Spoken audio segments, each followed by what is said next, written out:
JAC chairman ఉన్పట్ depot. రాష్ట్ర వ్యాప్తంగా Telangana RTC JAC పిలుపు మేరకు వనపర్తి డిపో ముందు వనపర్తి డిపో కార్మికులు అర్ధరాత్రి 22 ఏప్రిల్ 22 నుంచి సమ్మెలోకి వెళ్ళడం జరిగింది. ఈ సమ్మె ప్రధాన అంశాలు ఆర్టీసీ కార్మికులను ప్రభుత్వంలో విలీనం చేయాలని, ఆర్టీసీని సంరక్షించాలని, ఆర్టీసీ కార్మికులకు రావాల్సిన 2021-2020 సంవత్సరంలో పిఆర్సీలు ఇవ్వాలని, గతంలో పిఆర్సీల బకాయిలు ఇవ్వాలని చెప్పి, అదేవిధంగా ఆర్టీసీని నిర్వహణ చేయడానికి వస్తున్న ఎలక్ట్రికల్ వెహికల్ను రద్దు చేసి ఆర్టీసీ యాజమాన్యంలో ఎలక్ట్రికల్ వెహికల్ నడవాలని చెప్పి ప్రధాన డిమాండ్గా మేము సమ్మెలోకి వెళ్ళడం జరిగింది. అదేవిధంగా సమ్మె ఎజెండాలో మేము 39 అంశాలు పెట్టడం జరిగింది. దీనిలో ప్రధాన అంశాలుగా ఇంతకుముందు చెప్పిన అంశాలు ప్రధాన అంశాలు.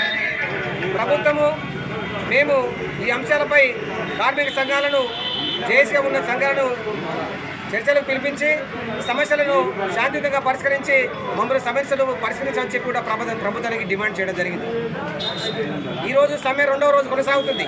ప్రభుత్వం ఒకవైపు ఆర్టీసీని నష్టాల లోపలికి నెట్టివేసింది, ప్రజలు ఒకవైపు ఇబ్బంది పడుతున్నారు. దానికి ఎంతనే కారణము ప్రభుత్వం యొక్క నిర్ణయం అని చెప్పి కూడా ప్రభుత్వం యొక్క మొండి వైఖరి అని చెప్పి కూడా ఈ సందర్భంగా గుర్తు చేస్తున్నాం. ఎందుకంటే ప్రభుత్వానికి 2 దఫాలుగా సమ్మె నోటీస్ ఇచ్చి సమ్మెను పరిష్కరించమని చెప్పడం జరిగింది. కానీ ప్రభుత్వము మా యొక్క సమ్మె నోటీసులు వెనక్కి తీసుకోమని చెప్తే పలు దఫాలుగా మేము వెనక్కి తీసుకోవడం జరిగింది. మళ్ళీ 3వసారి తప్పనిసరి పరిస్థితుల్లో సమ్మె నోటీసులు వెనక్కి తీసుకున్నాము.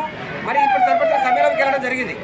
ఈ సందర్భంలో ప్రభుత్వము మాకు 2.5 సంవత్సరాలు కాలయాపన చేసి మరి ఇప్పుడు చర్చలు విలువకుండా ఇంకా 1 నెల రోజులు సమయం ఇవ్వడం చెప్పింది. ఇది సరైన పద్ధతి కాదని చెప్పి కూడా మేము ప్రభుత్వాన్ని డిమాండ్ చేయడం జరుగుతుంది.